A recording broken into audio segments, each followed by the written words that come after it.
Rangel, yo soy enfermera profesional egresada de la UCC, actualmente soy la coordinadora del programa de atención domiciliaria y del programa Paciente Seguro.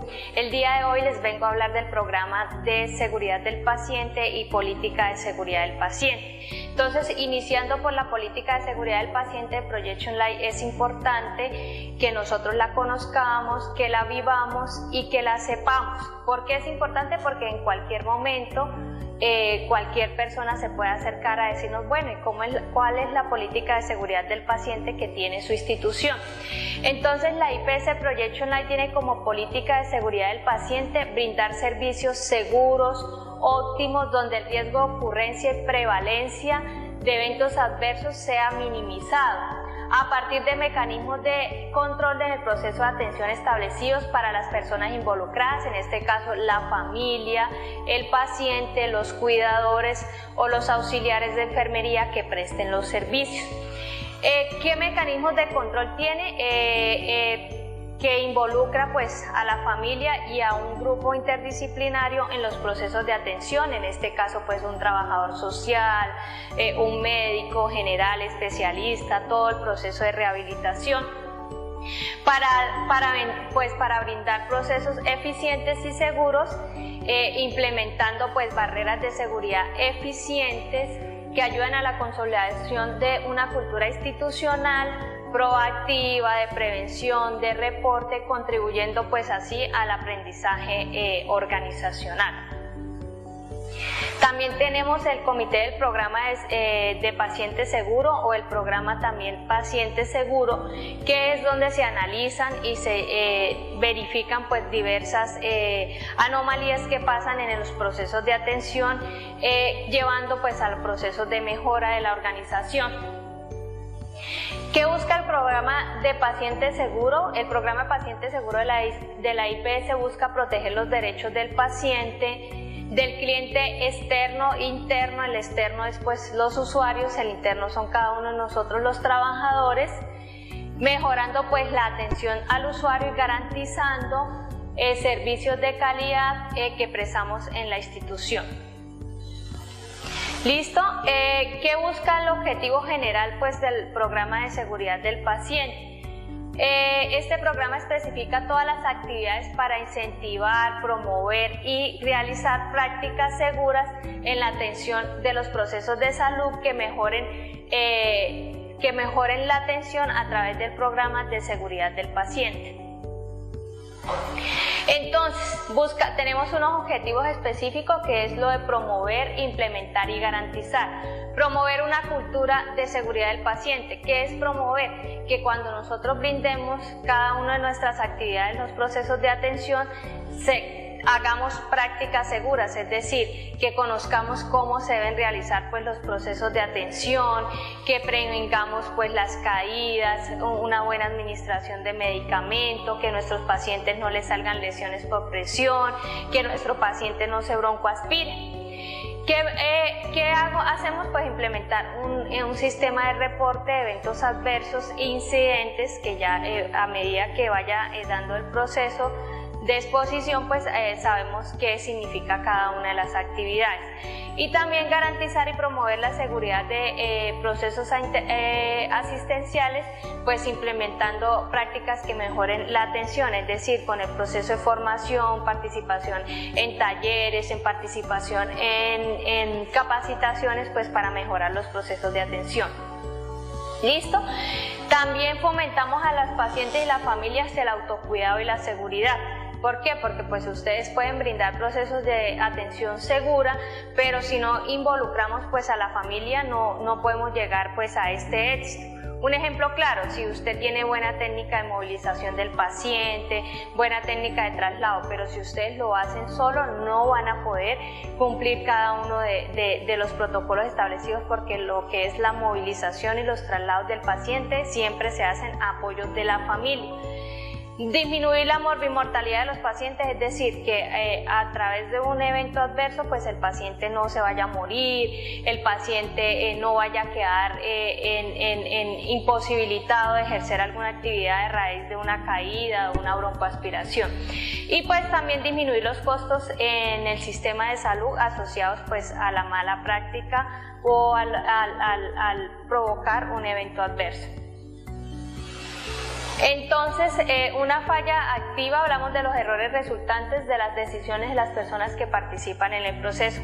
Es importante que ustedes, cuando les asignen un paciente, ustedes conozcan a qué tipo de paciente van a ir, a qué están expuestos, es decir, si el paciente toca pasarle alimentación por sonda, si el paciente hay que aspirarlo.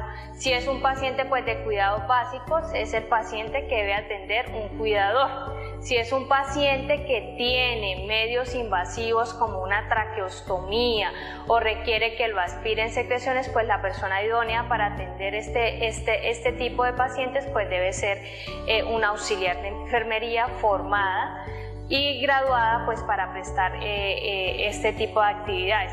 También es importante que ustedes, cuando les asignen el paciente pues que ustedes van a cuidar, ustedes le pregunten a su gestor o coordinador de enfermería pues los datos mínimos, la edad del paciente, los diagnósticos, qué actividades específicas le realizan o si es un paciente de cuidados básicos. Eso es importante antes de ustedes enfrentarse o ir a una unidad domiciliaria. Ustedes como trabajadores están en el derecho de exigir que le hagan pues una presentación del paciente que incluyan los datos que anteriormente mencioné.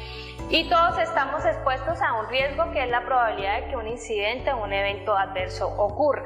Cuando hablamos de evento adverso, hablamos que es este daño o lesión que se le causa al paciente de manera no intencional cuando se le atiende. Es decir, si ustedes están en una unidad domiciliaria y el paciente se cae, le administran mal un medicamento o el paciente se le hacen lesiones por presión, o si el paciente tuvo una caída, ustedes es importante que lo notifiquen si hay daño o lesión. Si no hay daño o lesión, o sea que no se le provocó nada al paciente, pero cometí el error de administrarle mal el medicamento, se me cayó, también se reporta. ¿Por qué se reporta? Porque nosotros hacemos un análisis del por qué se nos cayó el paciente, del por qué se nos lesionó el paciente, de por qué le administré mal los medicamentos, para así crear actividades de mejora y poder difundir una lección aprendida pues a cada uno de los trabajadores.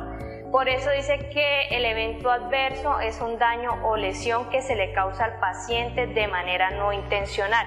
Importante que lo notifique. Cuando no se notifica hay omisión, y pues la omisión en el reporte de un evento adverso pues es una falta grave, que nos puede conllevar hasta que la organización diga no voy a continuar más con sus servicios, porque pues usted causa eventos adversos y aparte de que los causa no los notifica. Y cómo vamos a hacer procesos de mejora para que no se vuelvan a repetir y no terminemos pues con un paciente en una unidad hospitalaria, o no terminemos con un paciente con secuelas graves que pudimos haber intervenido.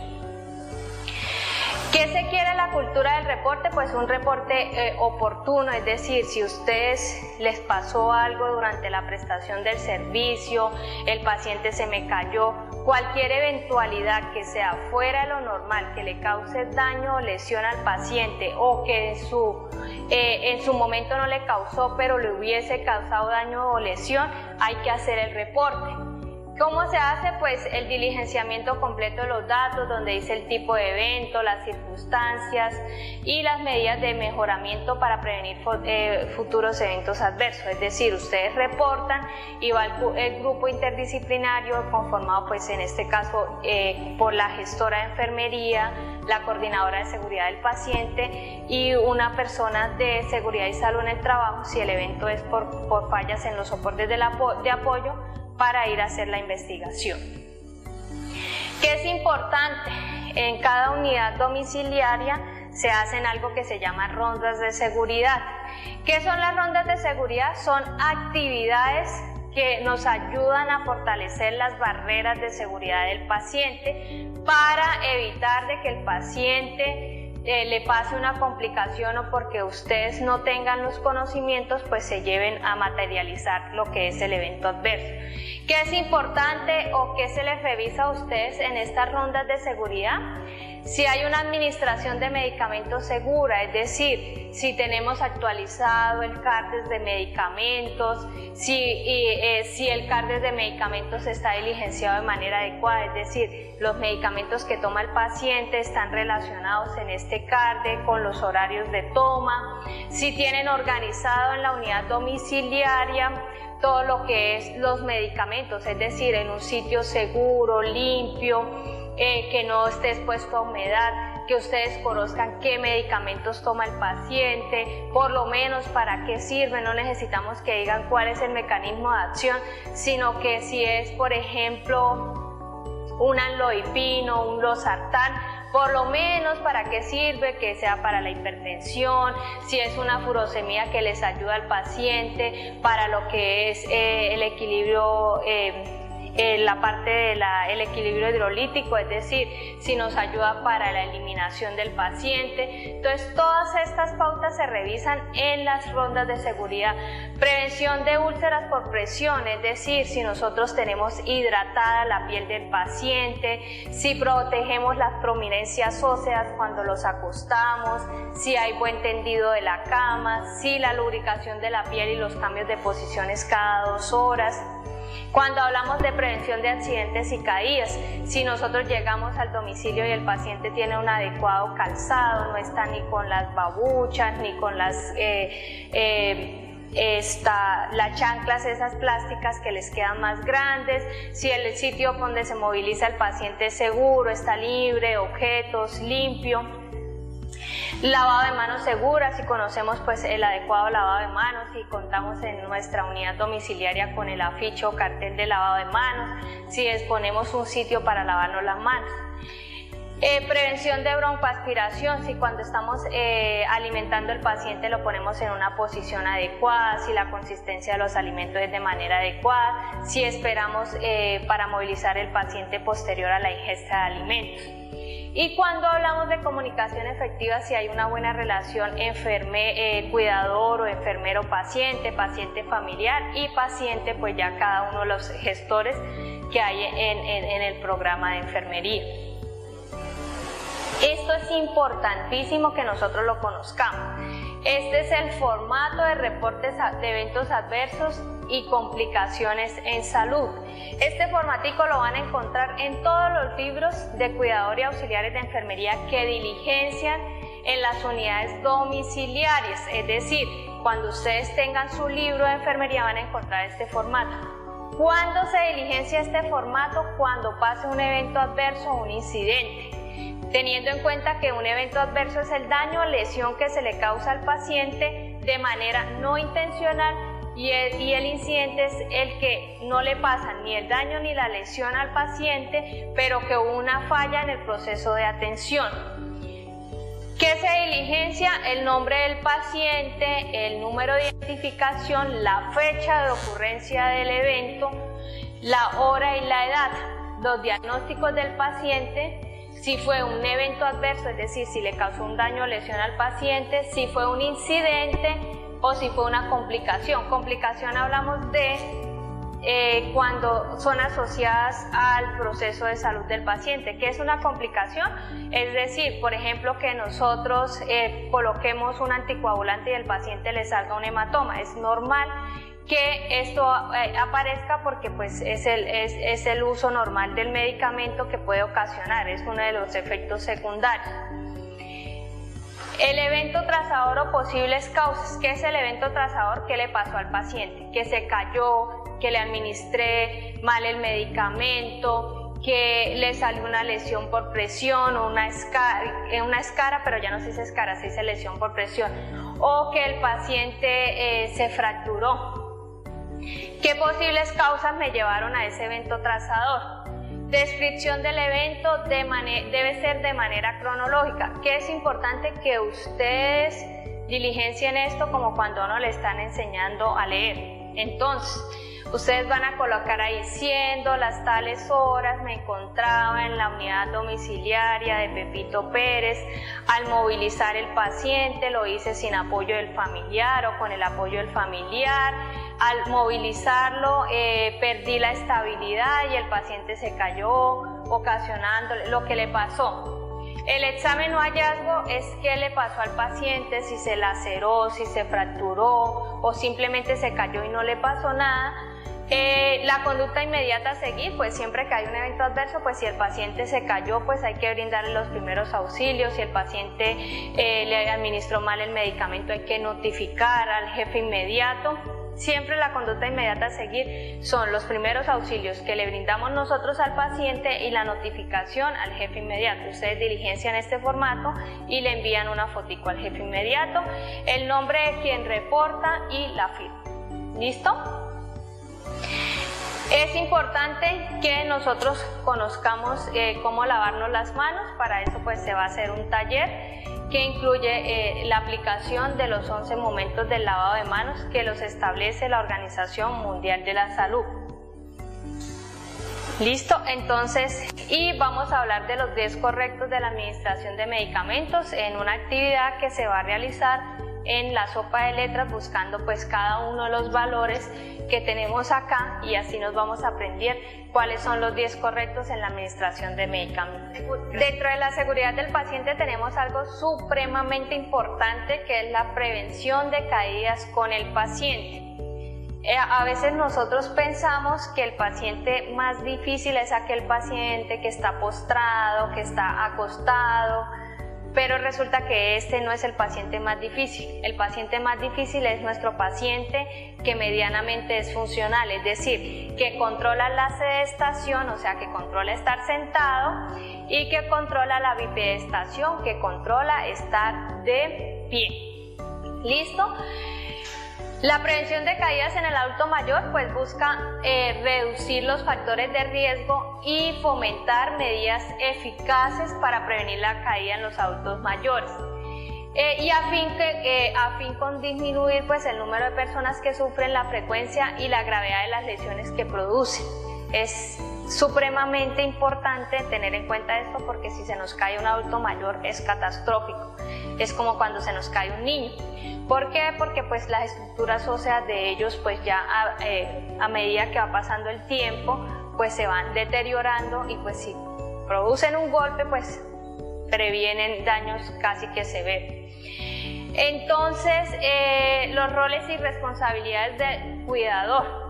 Según la OMS, el cuidador primario es la persona del entorno del enfermo que asume voluntariamente el papel de responsable en su sentido amplio y está dispuesto a tomar decisiones por el paciente y para cubrir sus necesidades básicas de manera indirecta o directa. Es decir, el que ayuda a que su paciente pueda ejercer actividades de la vida diaria que el paciente por su condición de salud ya no puede ejercer. Tenemos pues unos factores que ayudan en el proceso de caídas. Entonces estos factores también es importante que los tengamos en cuenta. Estos factores o causas que ayudan pues a las caídas son dos.